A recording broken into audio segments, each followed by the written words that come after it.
What we saw this past Sunday was that the Good Shepherd does three things. The first thing that the Good Shepherd does is speaks to us. And the Bible says that the sheep know the shepherd's voice. And the question that we want to ask each other is, do you know the Good Shepherd's voice? Do you hear him? How do you hear him?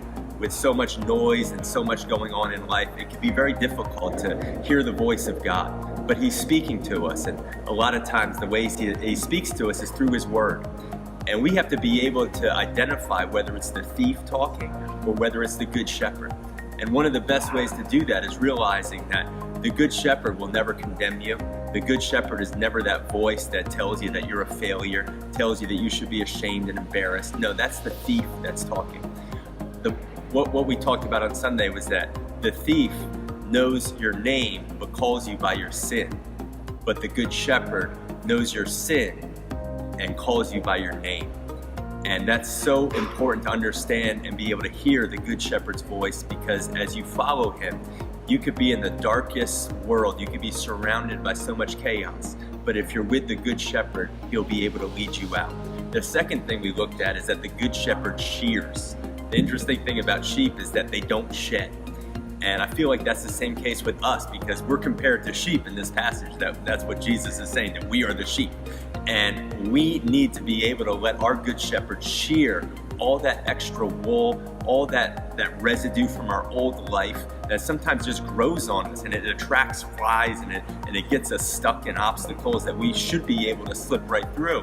But because of what we're burdened with, we get stuck in things. But the Good Shepherd is there. I used the analogy on Sunday with an electric razor to shave off all that old nature so that he could give us a new wardrobe to be able to walk boldly with joy and confidence, be able to walk in faith and not fear. And that's what the Good Shepherd can do for us. And then the last thing is that the Good Shepherd shelters us. He is an ever-present help in our time of need. And we need to be able to be sheltered by the shepherd.